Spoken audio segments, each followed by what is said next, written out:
Sulphur को easily अलग नहीं कर सकते, लेकिन ऑक्सीजन को अलग कर सकते हैं। ऑक्सीजन को अलग करना, रिमूवल ऑफ ऑक्सीजन, क्या यही रिडक्शन होता है क्या? हाँ, बहुत ज़्यादा आसान है, तो थोड़ी सी हीट दे दो, रिडक्शन हो जाएगा।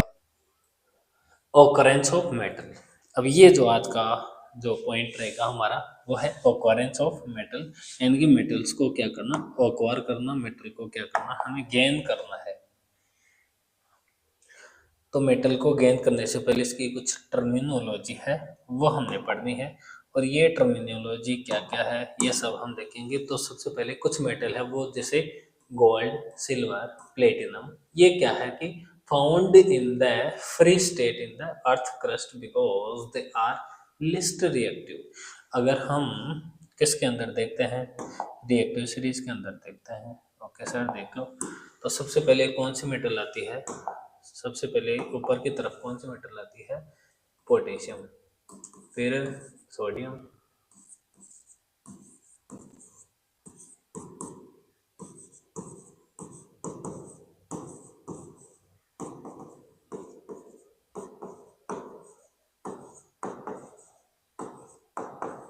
ठीक। ये क्या है, रिएक्टिव सीरीज है। इसके अंदर ये वाले क्या है, हाई रिएक्टिव। ओके सर, ये क्या है, लेस रिएक्टिव। और ये कौन से हैं, मॉडरेट, यानी कि मिड वाले हैं। तो आप देखिए कि अगर गोल्ड, सिल्वर और प्लेटिनम देखें तो ये तो सबसे नीचे पड़े हैं। ये रहा गोल्ड, ये क्या है, एजी यानी चांदी है, सिल्वर है ये, और ये ओरम है। ये ओरम को, एयू को क्या बोला जाता है, गोल्ड बोला जाता है। तो ये जो गोल्ड आपको दिख रहा है ये क्या है, लेस रिएक्टिव है। और लेस रिएक्टिव मतलब रिएक्टिव जो रिएक्शन काफी स्लो करे। ओके सर, तो फ्री स्टेट के अंदर ये क्या पाया जाता है, अर्थ की क्रस्ट के अंदर पाए जाते हैं। अब अर्थ की क्रस्ट क्या होती है, बोले सर अगर ये अर्थ है तो इसकी लेयर के नीचे क्या पाया जाता है, ये फ्री स्टेट के अंदर पाया जाता है, मतलब ओरिजिनल फॉर्म में पाया जाता है। ये किसी से भी रिएक्शन नहीं करता, क्यों, लेस रिएक्टिव है, रिएक्शन करेगा ही नहीं। ओके सर, क्योंकि ये क्या है, लिस्ट रिएक्टिव है। Most metal are found as oxides, carbonates, sulphides and halides.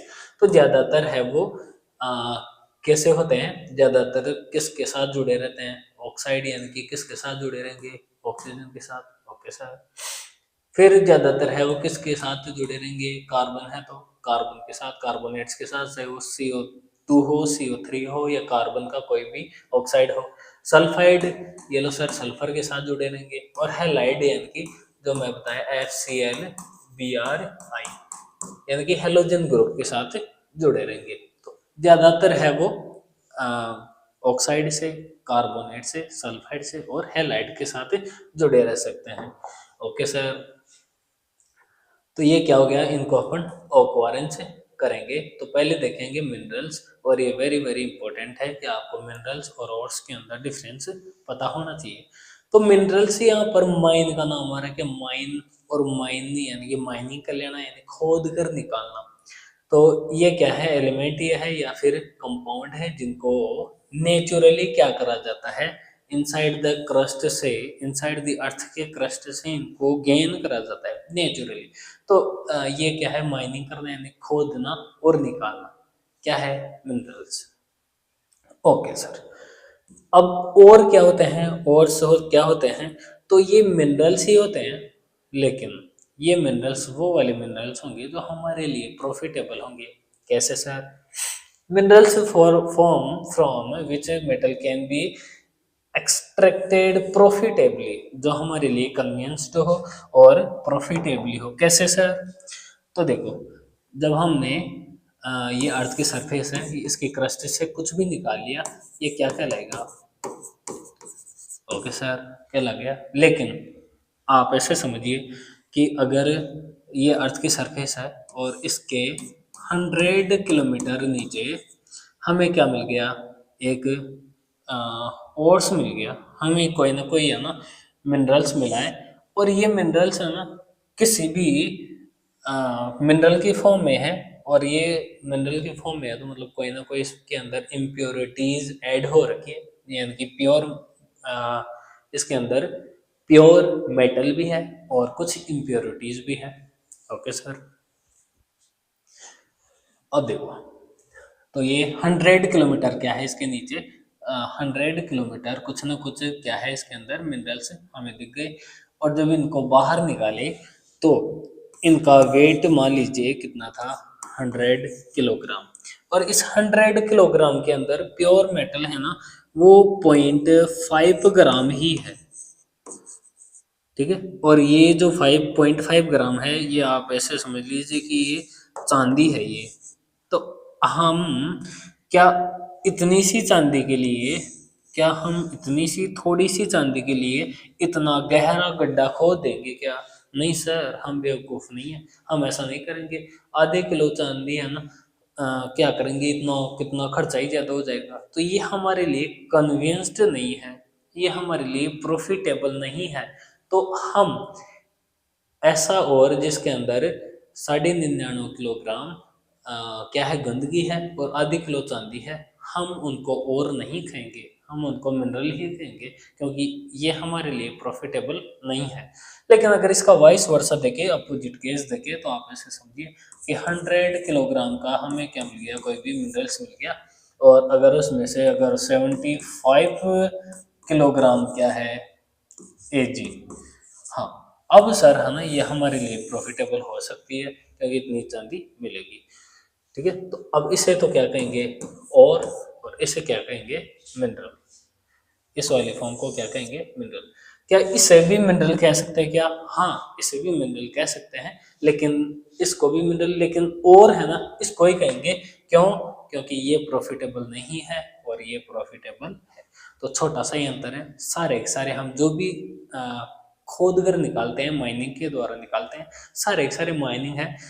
अगर जो भी निकालते हैं सारे सारे मिनरल्स है, आई रिपीट, जो भी निकालते हैं सारे सारे मिनरल्स है, लेकिन अगर प्रॉफिटेबल हो रहे हैं तो उसका नाम मिनरल्स नहीं बोलेंगे। अब उसका नाम क्या हो जाएगा, और उसका नाम हो जाएगा। Okay sir. अब हम चलते हैं केमिस्ट्री की दुनिया में आगे। अब चलते हैं गैंग। और ये गैंग क्या है सर, देखो आप कि ये और था ना, और को निकाले तो प्योर मेटल तो थी, कुछ इम्प्योरिटीज भी थी, उस इम्प्योरिटीज का नाम क्या था, गैंग। अब देखो, the impurities present in the और लाइक रॉक पार्टिकल्स, यानी कि जो स्टोन के पार्टिकल्स हैं वो हो सकते हैं। क्या है इम्प्योरिटीज, यानी गंदगी है, मेटल है तो कुछ गंदगी भी है, उसे हटाना पड़ेगा। सैंड पार्टिकल्स और क्ले पार्टिकल्स के, यानी कि इनके गंदगी के पार्टिकल है वो पाए जा सकते हैं, गैंग कहलाती है। अब चलते हैं हम extraction of metals from their course.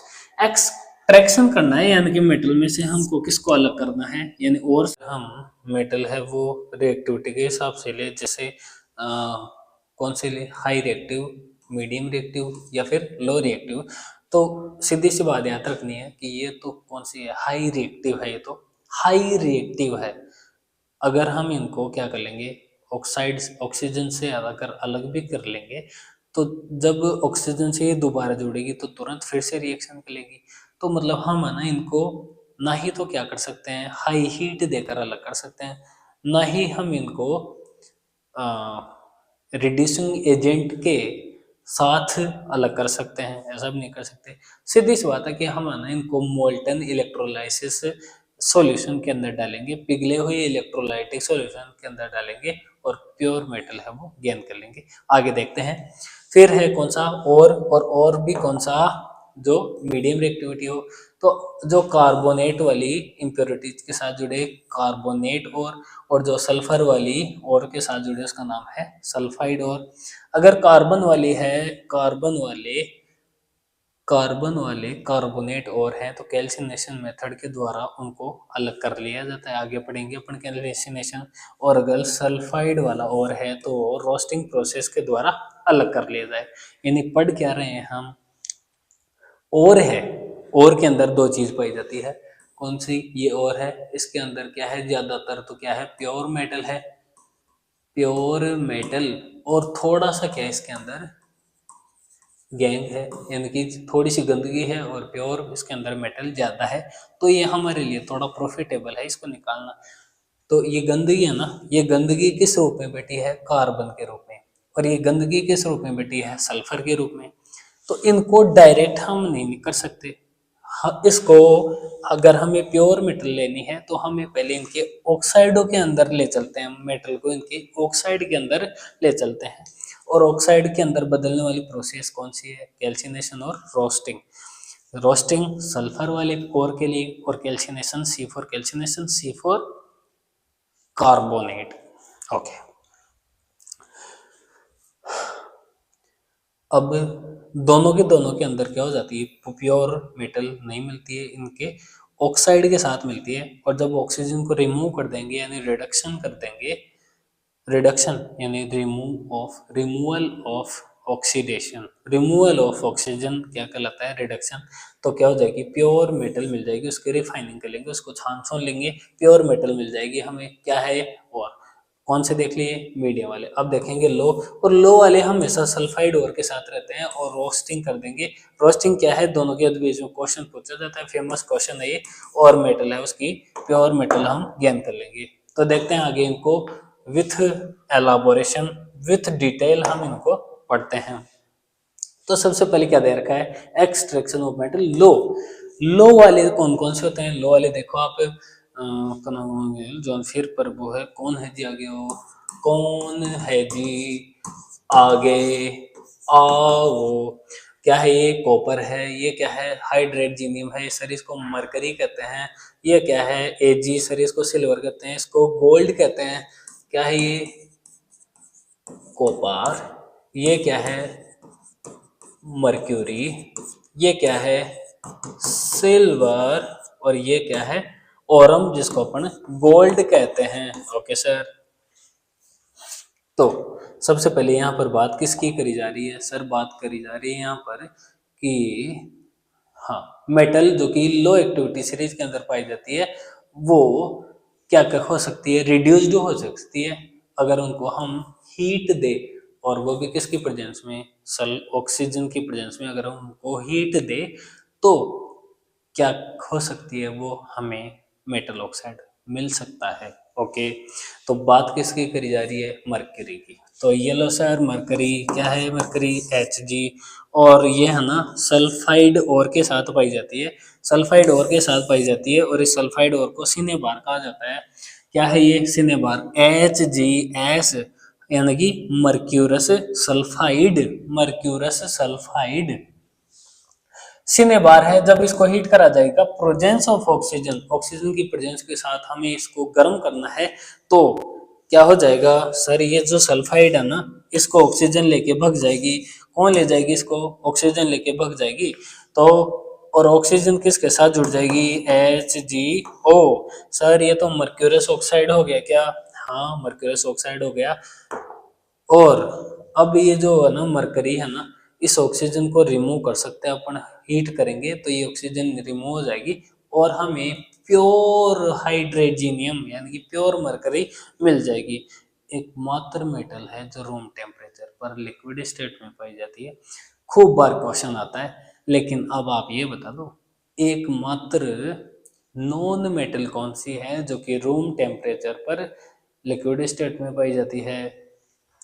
Sir वो तो बहुत आसान है, ये तो कोई भी बता देगा, ब्रोमीन है। ब्रोमीन रूम टेम्परेचर पर लिक्विड स्टेट में पाई जाती है, और ये नॉन मेटल है। हाँ सर, सिनेबार यानी HgS सल्फाइड था, रोस्टिंग प्रोसेस के द्वारा हमने अलग कर लिया। रोस्टिंग क्या होती है सर, बोले ऑक्सीजन की प्रेजेंस के अंदर हाई हीट दे देना, क्या होता है, रोस्टिंग होता है। ओके सर, हमें मिल क्या गया था, बोले सर हमें ना ये वाला मिल गया था, ऑक्सीजन अभी भी जुड़ा हुआ था। इस ऑक्सीजन को हटाने के लिए हमने क्या करा, removal of oxygen, removal of oxygen. Sir ये तो रिडक्शन होता है क्या, हाँ, तो इस वाले का रिडक्शन कर लिया मैंने। येलो सर, इसका क्या कर दिया, रिडक्शन करवा दिया हीट देकर। तो जैसे इसकी ऑक्सीजन निकली तो हमें मरकरी जो चाहिए था रे। तो लो वाले तो बहुत आसान है सर, हम उनका क्या करा देंगे, सर हम उनका रोस्टिंग करवा देंगे। रोस्टिंग क्या होता है? रोस्टिंग किसके लिए अप्लाई किया जाता है? ओनली फॉर सल्फाइड ओर्स को गेन करने के लिए, ओनली फॉर सल्फाइड ओर्स के साथ जुड़ी हुई ओर से प्योर मेटल प्राप्त करने के लिए क्या किया जाता है? रोस्टिंग। सल्फाइड होना चाहिए। तो क्या सर हमें चलो वो एक जगह और आएगा वहां पर, है ना। अब कॉपर भी है।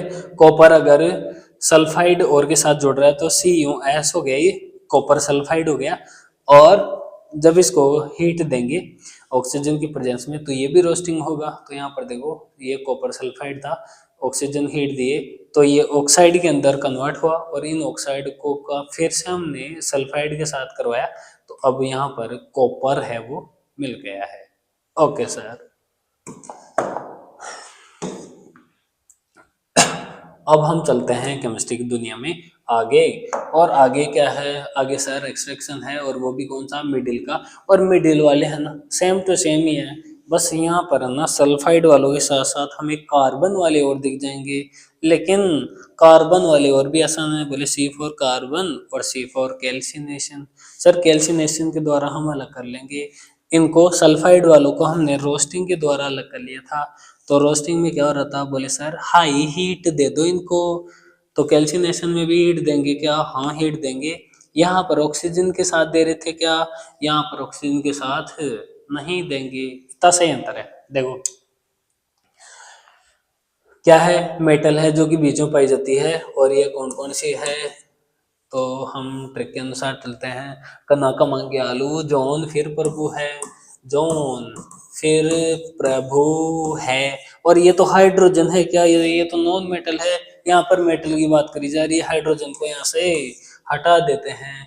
तो जिंक, फेरस यानी कि आयरन भी कहते हैं इसको, और लेड, और इस लेड को कांच भी कहते हैं क्या? LEAD, कांच भी होता है ये तो। शीशा, ग्लास सब यही होता है। Okay sir. तो क्या करेंगे हम? इनमें से कुछ तो हैं जो कि कार्बन के साथ जुड़ जाते हैं और कुछ सल्फर के साथ जुड़ जाते हैं। हमें तो अलग करना है। कार्बन के साथ वालों को अलग करने के लिए कैल्सिनेशन लगा दो, सल्फर के साथ जुड़ने वालों को रोस्टिंग लगा दो। क्या है? बहुत आसान है सर ये तो। कैसे है आसान? देखो तो ये है ना कैसे पाए जाते हैं? जिंक, आयरन और लेड है वो अपने ऑक्साइडों में पाई जाते हैं। ऑक्सीजन जुड़ जाती है, हाँ जुड़ जाती है। सल्फाइड जुड़ जाती है। कार्बोनेट यानी कार्बन, हाँ जुड़ जाता है सर। तो क्या करें हम? अलग कर देंगे। देखो कैसे करेंगे। तो जब ऑक्साइड हो या कार्बोनेट या सल्फाइड में पाए जाते हैं तो हम क्या करते हैं? सबसे पहले इनको नॉन ऑक्साइड और से ऑक्साइड और के अंदर चेंज करते हैं। कैसे? कि जब तक इनके अंदर कार्बन और सल्फर जुड़ी हुई है तब तक ये नॉन ऑक्साइड है, ऑक्सीजन तो है ही नहीं। तो इन कार्बन और सल्फर को दूर हटाकर हम ऑक्साइड जोड़ रहे हैं, इनके अंदर ऑक्सीजन ऐड कर रहे हैं। क्यों कर रहे हैं ऑक्सीजन ऐड? क्योंकि ऑक्सीजन ऐड करना भी आसान है और निकालना भी आसान है। हम सल्फर को इजीली अलग नहीं कर सकते लेकिन ऑक्सीजन को अलग कर सकते हैं। ऑक्सीजन को अलग करना, रिमूवल ऑफ ऑक्सीजन, क्या यही रिडक्शन होता है क्या? हाँ बहुत ज्यादा आसान है। तो थोड़ी सी हीट दे दो, रिडक्शन हो जाएगा। अब देखो नॉन ऑक्साइड है वो क्या है? Can be converted into oxide form by roasting और कैल्सिनेशन। जो नॉन ऑक्साइड वाले जो और कौन से नॉन ऑक्साइड वाले और है ना उनको कन्वर्ट किया जा सकता है ऑक्साइड वाले के अंदर। किसके द्वारा? रोस्टिंग के द्वारा और कैल्सिनेशन के द्वारा। क्या क्या होते हैं ये? बहुत ज्यादा आसान है सर। पहले रोस्टिंग, क्या इस आर का मतलब रोस्टिंग हो गया क्या? हाँ। और इस ओ का मतलब ऑक्सीजन हो गया क्या? तो R4 क्या हो गया? रोस्टिंग हो गया। और इस O का मतलब क्या हो गया? ऑक्सीजन हो गया। Okay sir. और यहाँ पर S भी आ रहा है, मतलब ये किसके लिए काम में लिया जाता है?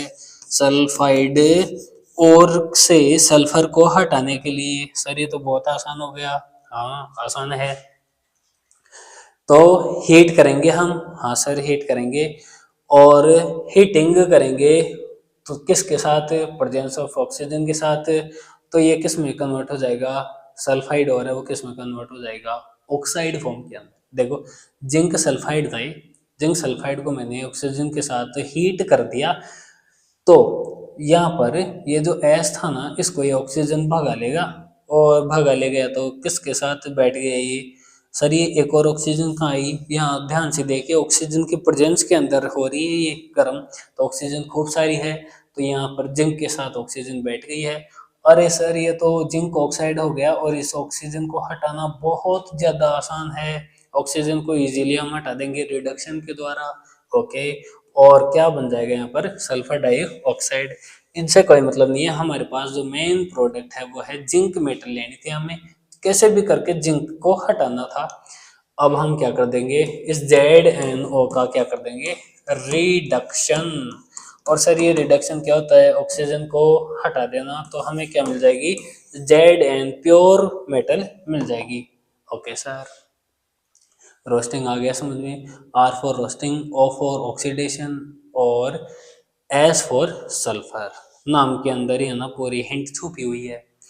अब चलते हैं कैल्सिनेशन में, और कैल्सिनेशन का C फॉर कैल्सिनेशन, और C फॉर कौन से, और सर कार्बोनेट और से, और यहाँ पर O है ना स्टार्टिंग में नहीं आ रहा, इसका मतलब ले एब्सेंस ऑफ, ये भी ले सकते हैं A for absence of O2, oxygen की बिना प्रेजेंस के अंदर, यानी कि बिना ऑक्सीजन के साथ गर्म करते हैं, इनको हीट देते हैं, तो क्या हो जाता है, बोले सर ये कार्बोनेट है ना ये हट जाएंगे, और क्या जुड़ जाएगी, ऑक्सीजन जुड़ जाएगी। देखो कैसे, क्या था ये, ZnCO3, जिंक कार्बोनेट था, जैसे इसको हीट करा तो ये कार्बोनेट हट गया और ZnO रह गया, और CO2, ये जो CO2 है वो बाहर निकल गया, एक ऑक्सीजन जिंक के साथ जुड़ गई। जब इस ZnO को भी हीट करा जाएगा तो जिंक मेटल है, यानी कि यहाँ से यहाँ आने पर ZnO का क्या हो रहा है, रिडक्शन। ओके, ये रिडक्शन करवा कौन रहा है, ध्यान दो, ये जो रिडक्शन है ना, ये रिडक्शन करवा कौन रहा है, सर ये वाला रिडक्शन है ना, ये वाला इस ZnO का Zn के अंदर क्या हो रहा है, रिडक्शन हो रहा है, किसका, ZnO का Zn के अंदर, लेकिन करवा कौन रहा है, ये करवा रहा है कौन, कार्बन। तो कार्बन खुद क्या हो गया, जो रिडक्शन करवा रहा है पड़ोसियों का, रिडक्शन यानी ऑक्सीजन को हटा देना, ये ऑक्सीजन हटा कौन रहा है, ये पावरफुल बैठा हुआ कार्बन। तो ये कार्बन खुद क्या हो गया, सर ये तो रिड्यूसिंग एजेंट हो गया, ऐसा एजेंट जो कि रिडक्शन करवा देता है, रिड्यूसिंग एजेंट। ओके सर, तो आप देखो ये कार्बन है, इसने पास वाले जिनके अंदर ऑक्सीजन होती है वो ऑक्सीडाइजिंग एजेंट होते हैं, जिनके अंदर ऑक्सीजन, वो ऑक्सीडाइजिंग एजेंट। तो आप ध्यान दो, इस ऑक्सीडाइजिंग एजेंट का खुद का क्या हो गया है, सर खुद का तो रिडक्शन हो गया है। अब आप कार्बन देख लो, यहाँ पर खुद क्या है, कार्बन रिड्यूसिंग एजेंट है, लेकिन कार्बन रिड्यूसिंग एजेंट होने पर इसका खुद का क्या होगा, सर ऑक्सीडेशन होगा। तो आप ध्यान रख सकते हो, जिसका रिडक्शन हो रहा है वो तो क्या होता है, सर जिसका रिडक्शन होता है वो ऑक्सीडाइजिंग एजेंट होता है, जिसका रिडक्शन वो ऑक्सीडाइजिंग एजेंट, और जिसका क्या हो रहा है, जिसका यहाँ से कार्बन यहाँ से चलेगा तो कार्बन का क्या हो जाएगा, सर ऑक्सीडेशन हो जाएगा। तो जिसका ऑक्सीडेशन हो रहा है, कार्बन का ऑक्सीडेशन हो रहा है, तो कार्बन खुद क्या हो गया, रिड्यूसिंग एजेंट। दोनों अपोजिट होते हैं, आप समझ सकते हो, लेकिन जिसके पास ऑक्सीजन होगी वो खुद क्या होगा, ऑक्सीडाइजिंग एजेंट। भाई ऑक्सीजन होगी ना इसके पास, तभी ये क्या होगा, एक, अगर ऑक्सीजन होगी तभी ये ऑक्सीडाइजिंग एजेंट होगा, और ऑक्सीजन होगी तभी ऑक्सीजन हट पाएगी, और तभी इसका रिडक्शन हो पाएगा। I hope you understand. Okay sir, काफी ज्यादा आसान है ये तो।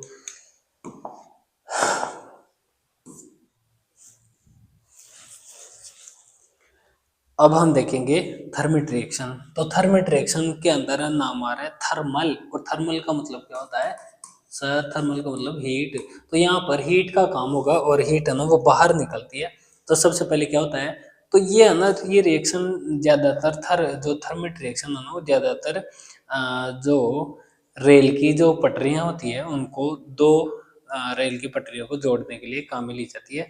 कैसे काम में ली जाती है, तो ये सब्स्टिट्यूट कर देती है किसी को। तो देखो पहले तो ये किसके लिए काम में ली जा रही है, सोडियम, कैल्शियम, एल्यूमिनियम, ये सब क्या है, रिड्यूसिंग एजेंट है। ये पास वाले को है ना रिड्यूस करवाते हैं, यानी कि कोई भी अगर ऑक्सीजन वाला मिल जाता है ना तो ये उसकी ऑक्सीजन को खुद के अंदर चिपका लेते हैं, उसको हटा देते हैं, उससे ऑक्सीजन हटा देते हैं, खुद के अंदर चिपका लेते हैं। अगर ये एजेंट है तो इनका खुद का क्या हो जाएगा, ऑक्सीडेशन। ओके सर, तो हमें इनसे क्या करना है, मेटल, और वो भी इनके ऑक्साइडों के साथ। तो ये एमएन है, और एमएन का मतलब क्या होता है, मैंगनीज, और मैंगनीज ऑक्साइड है। और जब इसके एल्यूमिनियम की रिएक्शन होती है तो एल्यूमिनियम क्या हो गया, एल्यूमिनियम रिड्यूसिंग एजेंट हो गया। ये पास वाली ऑक्सीजन को हटवा देगा, तो ये लो एमएन, और ये ऑक्सीजन को खुद के चिपका लेगा। तो ध्यान दो, MnO2 से Mn बन रहा है, तो क्या हो गया इसका, MnO2 से Mn ऑक्सीजन रिमूव हो गई। सर इसका क्या हो गया, रिडक्शन हो गया। ओके सर, रिडक्शन हो गया। लेकिन रिडक्शन क्यों हुआ है, क्योंकि एल्यूमिनियम ने करवाया है। और एल्यूमिनियम से अगर यहाँ पर चले तो ऑक्सीजन जुड़ गई तो ऑक्सीडेशन हो गया। अब आप है ना सब पता है कि जहाँ पर रिडक्शन हो रहा है वो खुद क्या होगा, ऑक्सीडाइजिंग एजेंट। जहाँ पर ऑक्सीडेशन हो रहा है वो खुद क्या है, रिड्यूसिंग एजेंट। ऐसे कर सकते हो, और बाकी प्रोसेस मैंने बता रखी है कैसे काम होता है। ओके, अब है ये जो रिएक्शन है ना मेटल ऑक्साइड की एल्यूमिनियम है वो क्या, हाईली एक्सोथर्मिक होता है, काफी ज्यादा हीट निकलेगी। और ये मोल्टन स्टेट के अंदर ये जो रिएक्शन है वो इनको हीट देंगे तो पिघल जाएंगे सारे के सारे, और तब है ना ये इनके आयन है वो सब्सटीट्यूट हो जाएंगे, यानी रिडक्शन जो भी होगा। और क्या कहते हैं इसको, थर्मिट रिएक्शन कहते हैं, ऐसी रिएक्शन थर्मिट रिएक्शन होती है। तो यहाँ पर आप देखो कि आयरन ऑक्साइड है, लोहे का क्या है, आयरन ऑक्साइड है, यानी कि जंग लगा हुआ लोहा मान लो आप इसे, एल्यूमिनियम से रिएक्शन करवा दी तो ये ऑक्सीजन हो गई क्या, खुद के अंदर ले लेगा एल्यूमिनियम, और एल्यूमिनियम ऑक्साइड का गंदा सा प्रोडक्ट निकल जाएगा बाहर। और यहाँ पर प्योर आयरन है वो पटरियों के अंदर जमा हो जाएगी, पटरियाँ अच्छे से जुड़ जाएंगी, और हीट बाहर निकल रही है, हीट इवॉल्व हो रही है, मतलब एक्सोथर्मिक। अब हम चलते हैं केमिस्ट्री की दुनिया में आगे, और आप देख सकते हो थर्मिट रिएक्शन पटरियों को जोड़ रहे हैं। अब extraction of metal at top of the activity series, यानी सबसे ऊपर पाए जाते हैं वो कौन से हो गए, तो सर ये देख लो, अरे सर ये देख लो, कनाका मांगे आलू, आलू आलू मांग रही है कनका, तो कनका को आलू ला दे का, हट गए तो कनका मांगे आलू। ठीक, तो आप ध्यान दो, ऊपर वाले क्या है, ऊपर वाले सर हाई रिएक्टिव है, हाई रिएक्टिव है तो है ना, अगर इनको है ना सल्फाइड हो, ये ऐसा कुछ नहीं करते, ये तो है ना जिससे कोई भी मिल जाता है तुरंत रिएक्शन कर लेते हैं। तो हम उनको रिड्यूसिंग एजेंट के द्वारा हीट करके जल्दी से हम इनको प्योर मेटल है वो प्राप्त नहीं कर सकते, इसलिए हमने कौन सा मेथड चूज करा है, बोले सर इनका इलेक्ट्रोलाइसिस करा दो। तो हमने ना ऐसा क्या लिया, एक कंटेनर लिया, इसके अंदर क्या डाल दिए, दो टर्मिनल डाल दिए, एक प्लस का एक माइनस का, और क्या क्या लगा दिए यहाँ पर सेल। अब सेल के मैकेनिज्म देखो क्या होता है, दो टर्मिनल ले लो, एक बड़ा एक छोटा, बड़े वाले के क्या लिख देते हैं प्लस है, छोटे वाले के माइनस। क्या हो गया ये सर, ये तो सेल हो गया। ओके, जब दो सेलों को मिला दिया जाता है तो क्या बन जाती है बैटरी, बड़ा छोटा, और ये बड़े की तरफ है प्लस है, छोटे की तरफ है माइनस। क्या हो गया ये सर, ये तो बैटरी हो गई। ओके सर, बहुत ज्यादा आसान है तो। हाँ सर, तो क्या क्या थे, पोटेशियम, सोडियम, कैल्शियम, एल्यूमिनियम, इनको क्या नहीं करा जा सकता, और के द्वारा सिंपल गर्म करके या फिर इनको रिड्यूसिंग एजेंट के द्वारा यूज करके प्योर मेटल है वो नहीं ली जा सकती है। ओके सर, तो कैसे लेंगे, बोले इलेक्ट्रोलाइटिक रिडक्शन करवाएंगे इनका। तो आप देखो कि इलेक्ट्रोलाइट है ना, इसको बोला जाता है, ये जो सॉल्यूशन पड़ा ना लिक्विड फॉर्म में, ये इलेक्ट्रोलाइटिक है। और रिडक्शन यानी कि ये क्या कर देगा, ऑक्सीजन को रिमूव कर देगा। तो क्या है कि जब इलेक्ट्रिकल करंट पास करा जाता है तो देखो, दो टर्मिनल ले लिए हमने, सेल ले लिया, ये प्लस का ये माइनस का। माइनस का कैथोड होता है, प्लस का एनोड होता है। ए प्लस आप याद रखो कि क्या है, ए प्लस और सी माइनस हो गया ऑटोमेटिकली। तो एनोड प्लस का, कैथोड माइनस का। जब हमने यहाँ पर मोल्टन NaCl डाला था, यानी कि नमक आयनिक फॉर्म के अंदर डाला था, तो आप देखो ये Na ये प्लस का और ये Cl माइनस का। तो ये जो प्लस वाला है ना सोडियम, ये कितने नंबर पर आता है सर? सोडियम 11 नंबर पर आता है, 2 8 और 1। ये जो एक इलेक्ट्रॉन है ना सोडियम को परेशान कर रहा है, इस एक इलेक्ट्रॉन को ये भगा देता है। अगर एक इलेक्ट्रॉन यानी इलेक्ट्रॉन के ऊपर माइनस सिंबल है, अगर एक इलेक्ट्रॉन को ये क्या कर देगा, अगर एक इलेक्ट्रॉन को ये डोनेट कर देगा, तो इलेक्ट्रॉन है इससे दूर गया है यानी नेगेटिविटी दूर गई है, तो इसके ऊपर कौन सा चार्ज आ जाएगा, +1। ओके सर, ऐसे ही क्या है हमारे पास क्लोरीन, और क्लोरीन है ना ये 17 नंबर पर आता है। हाँ सर आ गया 17 पर, तो 2 8 और 7। वही सर अगर एक इलेक्ट्रॉन इसके पास होता ना तो ये 8 इलेक्ट्रॉन करके नोबेल गैस यानी कि स्टेबल इलेक्ट्रॉनिक कॉन्फ़िगरेशन ये प्राप्त कर लेता, और अब इसको कोई प्रॉब्लम नहीं होती, ये क्या होता है स्टेबल हो जाता। लेकिन एक इलेक्ट्रॉन की कमी है इसके पास, तो ये एक के इलेक्ट्रॉन कहीं से अरेंज कर लेगा, एक इलेक्ट्रॉन का जुगाड़ कर लेगा ये, और ये क्लोरीन एक इलेक्ट्रॉन ले लेगा, तो इलेक्ट्रॉन लेने पर नेगेटिविटी इसके पास आई है, तो Cl माइनस के अंदर ये चेंज हो जाएगा। अब आप देखो कि जब एनोड है और जैसे ये आयन है ना वो क्या हुए चेंज हुए, तो ये क्लोरीन है ना, ये क्लोरीन माइनस का चार्ज है वो पॉजिटिव की तरफ जाने की कोशिश करेगा। और पॉजिटिव क्या है, पॉजिटिव कहाँ है, पॉजिटिव तो सर एनोड के पास है, तो क्लोरीन एनोड के ऊपर आने की कोशिश कर रहा है, और सोडियम है वो पॉजिटिव है, वो कैथोड के ऊपर जाने की कोशिश कर रहा है।